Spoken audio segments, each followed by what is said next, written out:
தளபதி பாட்டு வந்தீங்க. தளபதி வந்து உங்களுக்கு ஆதரவு வச்சுக்கிறாரு. நீங்க எப்படி என்ன உங்களுக்கு எப்படி எப்ப இருந்து ரசிகரா இருக்கீங்க? என் பேர் வந்து பிரேம்குமார்.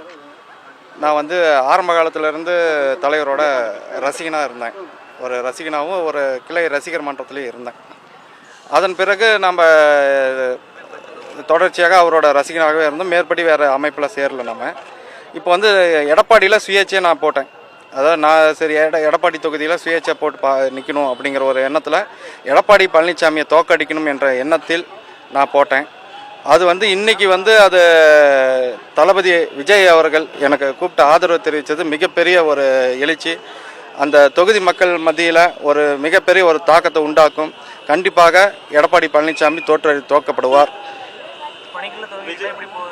என்னங்க நீங்கள் பிரச்சார பணிகள்லாம் எப்போ துவங்குனீங்க? ஏற்கனவே பண்ணிக்கிட்டு தான் இருக்கோம். ஆதரவு தெரிவிச்சனால இதுக்கு மேலே வந்து ஃபஸ்ட்டு சுயேட்சையாக இப்போ டிவி சின்னத்துக்கு ஆதரவு கேட்டுக்கிட்டு இருந்தோம். இப்போ தமிழக வெற்றி கழகத்தோட நிர்வாகிகள் முழு மூச்சாக எங்களுக்கு இறங்கி சப்போர்ட் பண்ணிகிட்டு இருக்காங்க. ஏற்கனவே விஜய் ரசிகர்னு சொல்கிறீங்க. ஆமாம். ஆனால் வந்து தாவேகா போட்டி போடும்போது ஏன் நீங்களும் வந்து சுயேட்சையாக போட்டி போடுறீங்க? எதுங்க காரணம் என்ன? இல்லை, அதுக்கு உண்டான காரணம் என்னென்னா எங்களோட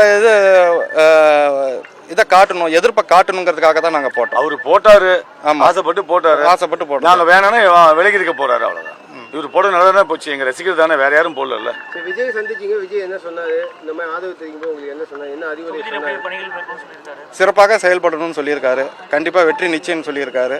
எந்த ஒரு முழு ஆதரவோடு நான் கூட நிற்கிறேன், நீ தைரியமாக பண்ணுங்கன்னு சொல்லியிருக்காரு. அவர் தளபதி கேட்கும்போது ஒரே வார்த்தை சொன்னார், மக்களுக்காக. எதற்காக நீங்க கேட்ட கேள்வி கேட்டார், எதற்காக நீ சுயேட்சையாக போட்டங்கிறப்ப இவர் சொன்ன வார்த்தை மக்களுக்காக உழைக்க வேண்டும், இந்த மக்களுக்கு நல்லது செய்ய வேண்டும். ரெண்டு ஆட்சி மாறி மாறி இருக்கு, அதனால நான் சுயேட்சையாக போட்டேன், என்னோட பலத்தை காட்டுறதுக்காக போட்டேன்னாரு. அந்த மக்களுக்காக உழைக்கணும்னு அந்த எண்ணம் இருந்தது ரொம்ப பிடிச்சிருந்துச்சு.